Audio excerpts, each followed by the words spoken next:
What if I told you that you could do twice the amount of studying you're doing right now in half of the time? So instead of spending 20 hours a week or 10 hours a week, you could do it in 5 or 10.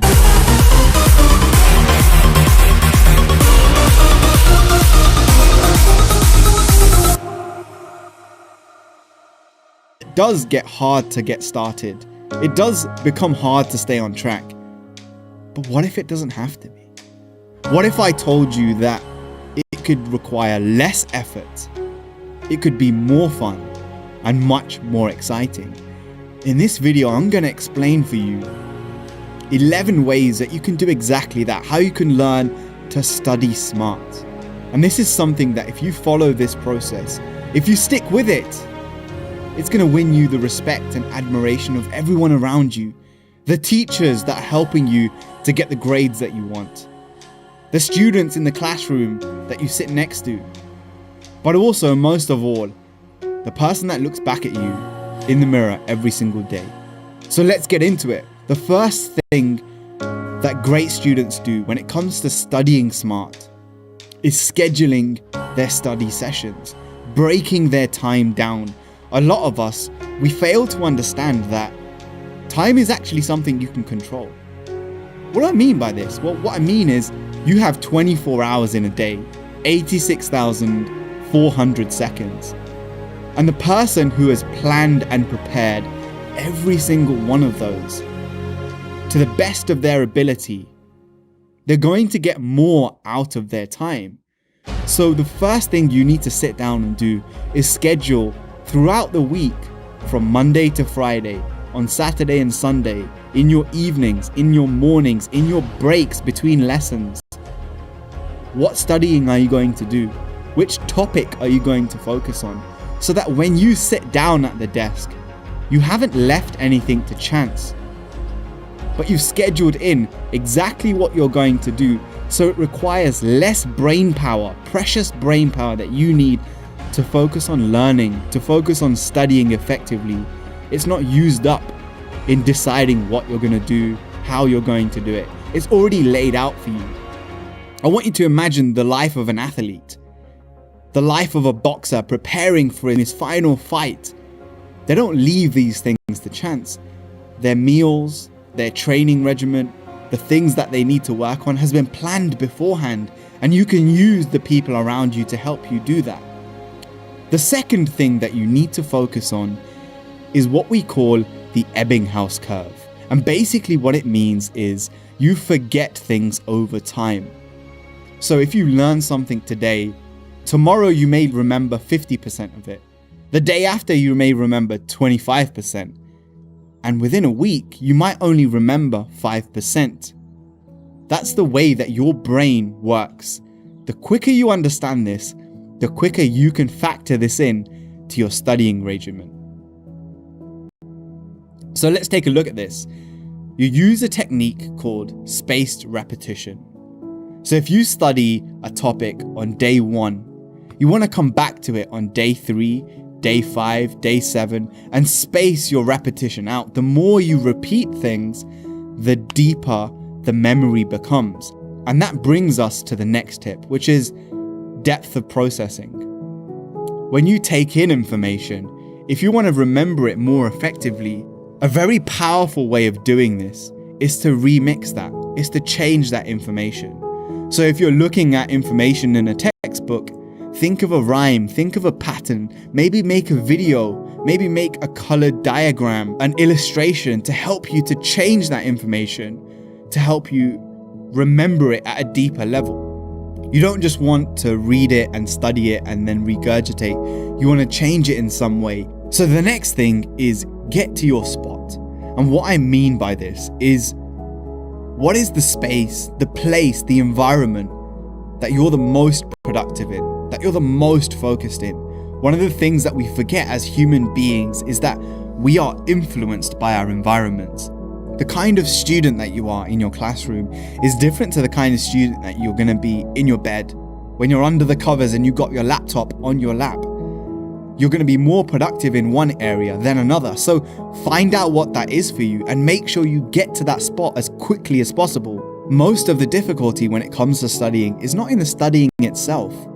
It's in the activation energy required. I talked about this in the previous video that I did with this channel. Go ahead and go and check that one out. Sometimes we focus on getting more motivation, improving our techniques, and trying to fuel our rocket ship even more. But another way of making your studying more effective is to remove the resistance, to cut out the distractions like social media. So don't have your phone next to you. Turn it off, put it in a different room. Remove any kind of distraction. And I'm talking about people, your dog. Put your dog in a different room if you have a pet or an animal that distracts you. Go somewhere where you cannot be distracted, and the only single thing that you can do is focus on the most important thing. And the most important thing is studying, revising, learning, removing those distractions, so less effort and energy is required for you to focus, and you can use it on what's important. And that brings me to the next point. You want to work at 2 levels. So increase your fuel and your motivation to study. Think about and write down, tell people why you're doing this. I'm doing this because I want to become a doctor, an engineer, an entrepreneur, a social activist, a campaigner. And at the same time, remove the blocks that are stopping you. Remove the activation energy required for you to start studying. So before you go to bed at night, have your notebook out and ready on your desk. Make sure it's free of any clutter. Even have the pen ready. So the only thing you have to do is sit down and start taking notes. You don't even have to write the title or the date, because those things are already done. And what you want to realize here is that success is a setup. It's not an accident. So make it happen that way. Plan and set yourself up for success. Habits. Let's talk about habits. Because as much as you want to be motivated, if you want these things to be effortless, you need to build habits. Now think about brushing your teeth every morning. When it comes to brushing your teeth, it doesn't require motivation. You don't watch a motivational video for you to brush your teeth, or for you to go to the toilet, or for you to put your shoes on in the morning. The only thing you do is you do the habit. And so by building habits, you make it easier and easier for you to execute the thing that you need to do. Habits don't require motivation. So how do you build the habit of studying effectively? You start small. You start with a small habit and you progressively make it harder and harder. So you might start off at the beginning with doing 10 minutes in the morning. And then your goal is simply to be consistent for 2 weeks, just studying 10 minutes every morning, very focused, very effective. And then you make it 15 minutes, 2 weeks again, very focused, very effective. And then you move to 20 minutes. And the next thing you know, you're doing 2 hours every single morning before you even get to school, college, or university. And you graduate your habits gradually over time. The problem that a lot of us have is we try and do too many things at once, focus on one thing. And that brings me to my next point. Know what it is that you're looking for when it comes to revision, when it comes to studying. So be smart about it. You don't have to learn everything.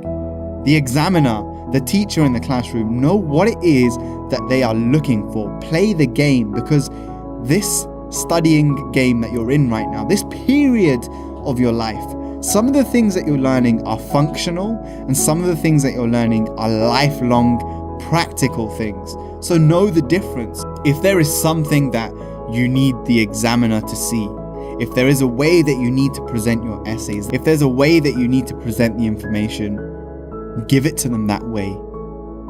Hard work is going to beat talent when talent doesn't work hard, which brings me to my next point.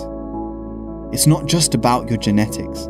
It's not just about what you're capable of. You might be the smartest student in that classroom, just like I was, but if you don't work just as hard as the 20, 30 other people in that room, they're going to beat you. They're going to destroy you. And when it comes to that day at the exam, they put in more hours than you. They studied better than you. They looked at past papers. They spoke to other students about what they needed to do.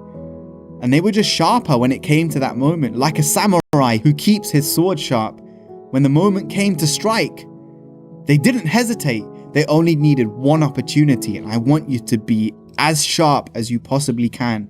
So focus on putting in the hours. So we got 2 more points left, and these are probably the most important. I need you to really hear me now. When you study, I don't want you to study like a student. I don't want you to study like anyone in your classroom. I want you to study like a lecturer. Now imagine the way that your teacher or your lecturer studies for the classroom. If they were sitting that exam, if they were sitting down for that study session, what are the things that they would do differently? What are the books that they would read differently? What kind of research would they do? And really get yourself into their shoes, into their mindset, because that's what's going to take you 10x forward. It's going to take you 10 steps further than you are at the moment. If you think like a beginner, you're going to prepare like a beginner. But if you learn to think like a master, like the lecturer, like the person who's teaching everybody else, what level of preparation would that require? And then act in accordance with that. And the final, most powerful, practical technique when it comes to studying smart is what's known as the Loci Method or the Loci Method. And to keep it simple, it means this. If you're trying to learn a new language, let's say you're learning Spanish, use your room, use your house that you live in to hold different memories in different places. So I used to use this when I was studying for French. I'd keep all of the things related to sports in one room. I'd keep all the things related to common conversations in my kitchen. And I would put labels on things. The spoon in my kitchen drawer, I knew exactly if I was looking for that information, it's the spoon in the drawer, and if I look at the label in my mind, I can see the word associated with it. So use this so when you're walking around your house has now become a study session, and you're walking inside that matrix. You've hacked the system. So even when you're sitting down to have dinner and you look up, you can see the revision notes for that module that you found difficult. And every single day, you're coming back to what I talked about at the beginning of this video, that spaced repetition. You're repeating what you need to remember again and again, and you've got that depth of processing. The reason this is powerful is because you've created an immersive studying experience, and that's what the greats do. There is no line between studying and not studying. There is no off switch. There's just different levels of immersion. So imagine if you were living in your textbook and you made your physical environment a representation of all the things that you need to learn. You're walking around in this palace of information. And I want to leave you with the most powerful quote of all when it comes to education. There is no end to education. There is no end to the things you learn. It's not that you read a book, you pass the exam, and that's it, you're finished. The whole of your life, from the moment you're born to the moment that you die, is a process of learning. So if you can apply the things here, you schedule your learning, you schedule what you're going to learn when, you space your repetition out, you remix things so you can remember, you get to the spot, you cut out the distractions, you increase your motivation and you remove the blocks. You start with small habits and progressively make them harder and harder and harder. You know what it is that the person you're studying for is looking for, so you learn those things. You're practical about it. You know that hard work beats talent when talent doesn't work.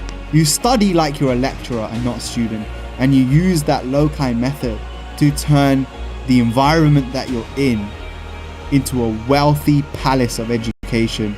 There is no reason why you can't achieve more, do more, and like I said at the beginning of the video, you make your studying more effective so you can do twice as much in half the time. And now it's become effortless, exciting, and fun. And those are the 11 ways that you do it. Accept only the best and nothing less. I'll see you in the comments below, and make sure you check out my other video on motivation to study. Peace.